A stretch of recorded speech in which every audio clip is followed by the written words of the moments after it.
sweet Thames, run softly till I end my song." So sang the poet Edmund Spenser in another Elizabethan age.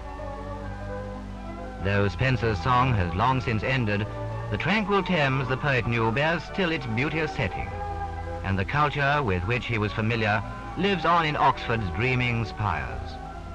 As through the years the river has carried the people and produce of her banks, so Crossley brothers have served the growing needs of the river boats.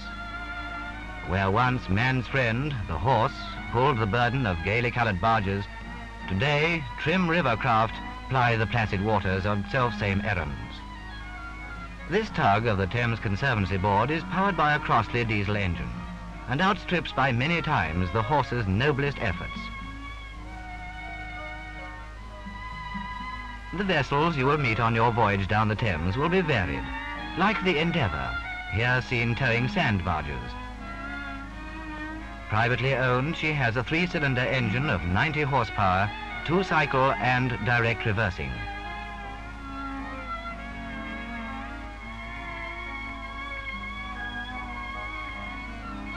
The locks, besides being essential to the passage of boats on this part of the Thames, are often remarkable for their rustic beauty. Typical of Thames locks is the one at Cookham.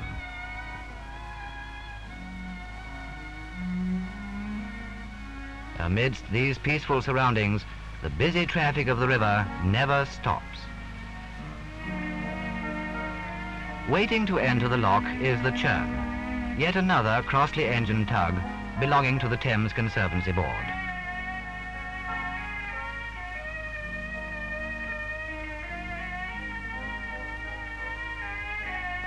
She maneuvers easily and comfortably into place alongside the pleasure boats. For while the Churn must work, others can play.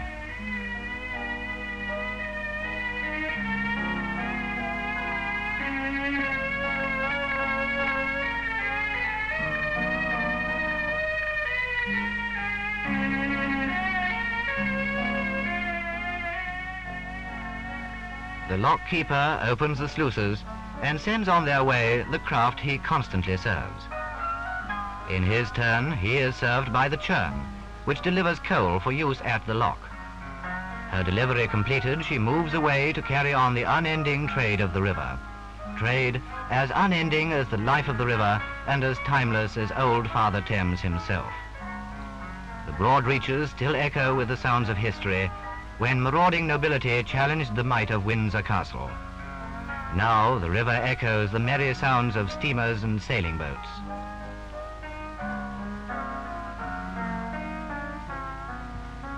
The Lion at Hampton Court still guards the palace which Wolsey built and Henry VIII coveted.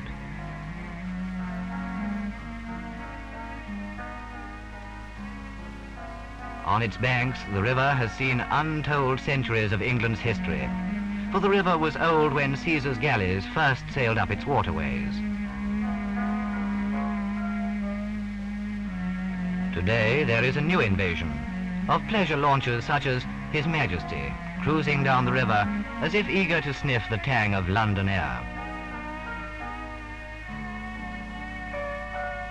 We shall meet old friends, like the Royal Princess, recently re-equipped with a new engine for extra speed.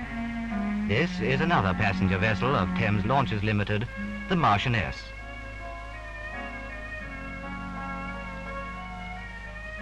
London's might and grandeur have been built and maintained on the commerce centred round its mighty river. The Thames, rich in beauty, is also rich in the conduct of its trade. We recall the Festival of Britain, when the river safely carried thousands of visitors to the South Bank. Dominated by its mighty skylon, the festival was the meeting place of multitudes from every land, some to acclaim our achievements, others to ponder on the inscrutable statuary of Henry Moore, the famous British sculptor. Britain's heritage was there for all the world to see, a salute to the past, an acknowledgement to the present, and a challenge to the future. The challenging future saluted the past when the new Queen Elizabeth reviewed a water pageant on her royal river. In this, Crossley brothers were proud to be represented by no fewer than 12 vessels, like the tug Gusty, towing a vivid tableau of the first Elizabeth and the discoverers.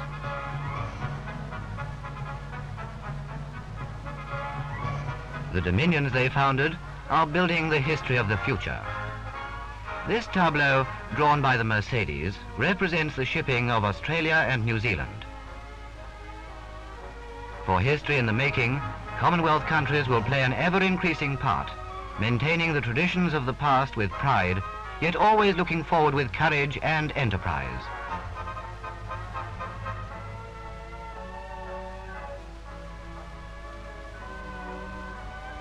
Another tribute to the progress of industry and commerce are these colourful twin tableaus, drawn by the powerful 670 horsepower tug Swiftstone.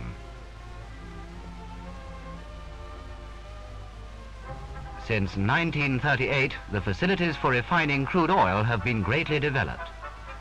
The Thames provides a channel for the import of crude oil and the distribution of petroleum products. Onlookers await the spectacle of the next floating exhibit, as also do the passengers on board the Marchioness and His Majesty. Meanwhile, at Tower Bridge, the ships are forming into line to sail to Westminster, where the Queen is taking the salute. Another Corey tug, the Recruit, draws a display of British coal, a vital section of our industry and symbolic of centuries of service by that company in the field of fuel transportation.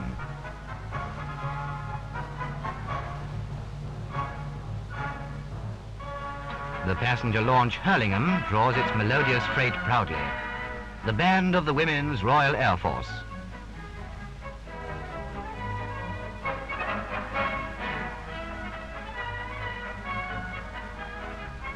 This tableau is drawn by the Revenge.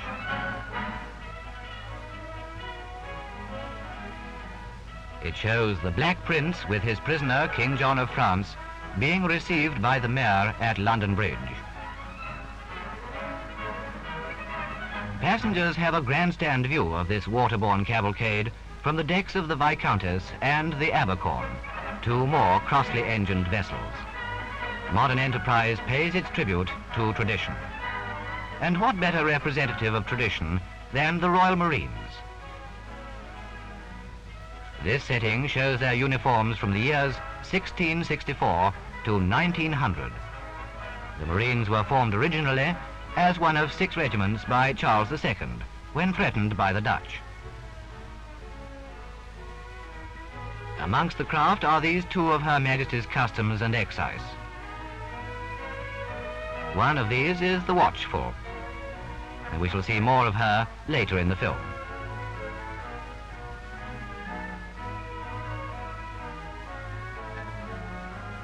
The tug William George, owned by W.J. Marriott and Company, draws a display featuring softwood timber.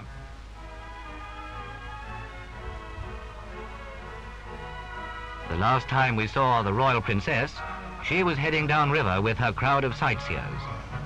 Now she carries the band of the Royal Fusiliers City of London Regiment.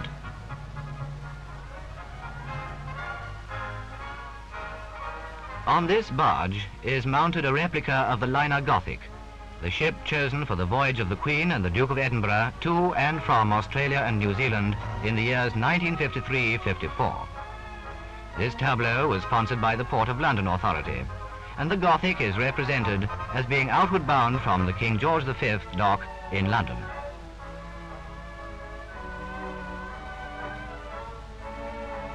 So we end our pause in our journey down London River. It is good sometimes to pause, to reflect, to look back on past glories. But like the river, we cannot stay still. We must go forward to meet the challenge of the future. Downriver from the Tower of London lies Tower Bridge, beneath whose lofty span the Pool of London begins, the greatest dockland in the world. The Port of London, extending from Teddington to the sea, covers 4,200 acres. The Port of London Authority is one of the principal users of Crossley engines. engines to help keep commerce flowing on the river, commerce worth £500 million a year. The names of many Port of London Authority vessels start with the letters PLA.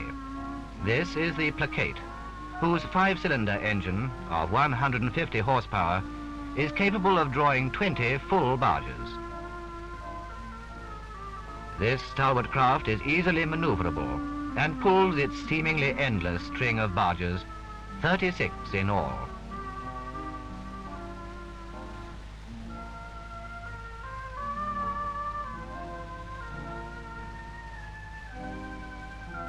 The timber wharves of the Surrey docks handle the bulk of Britain's timber. Here is the launch tug Plaudit. Her 3-cylinder engine of 90 horsepower helps in furthering the trade of the nation. Yet another tug engined by Crossley brothers.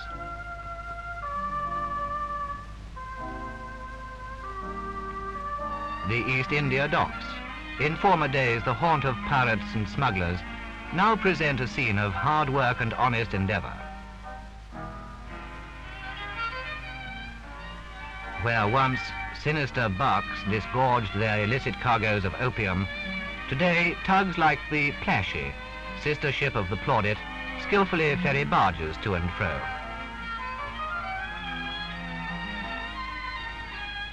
Easy to handle, she is dexterous in guiding her freight between the larger ships of the river. Here in Yorkshire, we go backwards in time to show the launching of the Swiftstone.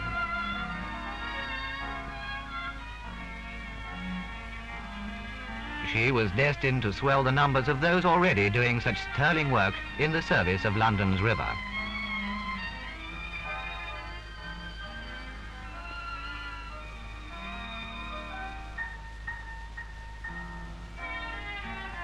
The newcomer joined such craft as the Crowstone, which with its 330 horsepower engine is already a veteran. For any craft, however new she may be in construction and design, is yet as old in experience as the men who handle her.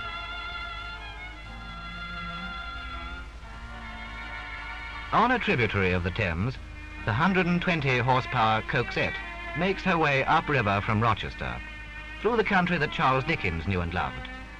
What pictures could his facile pen have drawn? Could he have seen the unhurried calm of the modern tug? Her owners, the London and Rochester Trading Company, have a fleet of much larger Crossley-engined vessels. Another flashback in time, the launch of the tug William George.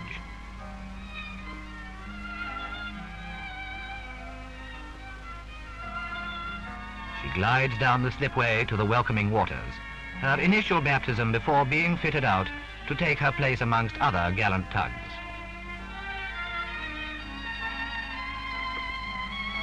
Her christening complete, she is now ready to receive her engine.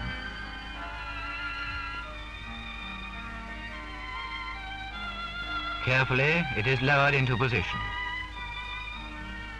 The powerful engine of 370 horsepower at 300 revolutions per minute ensures that the William George will carry out the many arduous duties required of her in the course of her life.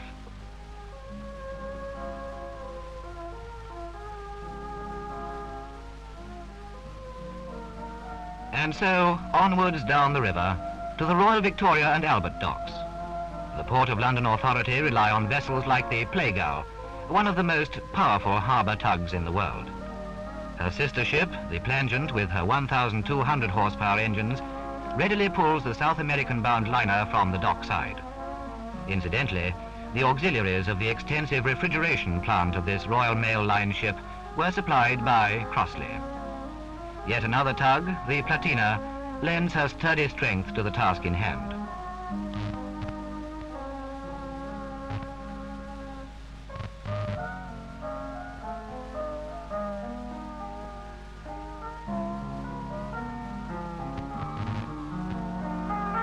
The radio telephone has simplified contact between ship and shore. With its help, the Medusa, with her 150 brake horsepower engine, brings her tow safely to its destination.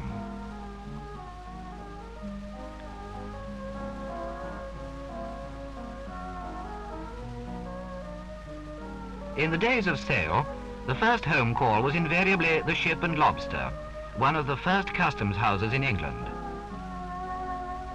Reminiscent of those earlier days are the spritsail barges, long a part of the estuary scene. Today, many are Crossley engined, sometimes as many as 8 for one owner. The days of sail and canvas have passed. Such modern craft as the Watchful of Her Majesty's Customs are the descendants of those earlier, hardy little ships.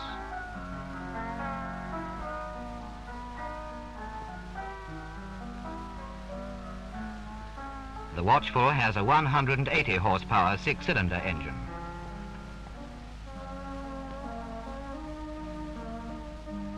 This customs launch goes out to meet the seagoing visitors to our shores. Easily maneuverable, she is capable of a good turn of speed. Although smugglers no longer haunt the Essex marshes, the levying of taxes on goods brought into the country from overseas is still a vital part of Britain's economy. Customs and excise is an ancient right of the Crown. In olden days, it was paid in goods, the amount mainly depending on what had then become customary, hence the word custom. Today, it is paid in currency at rates prescribed by Acts of Parliament.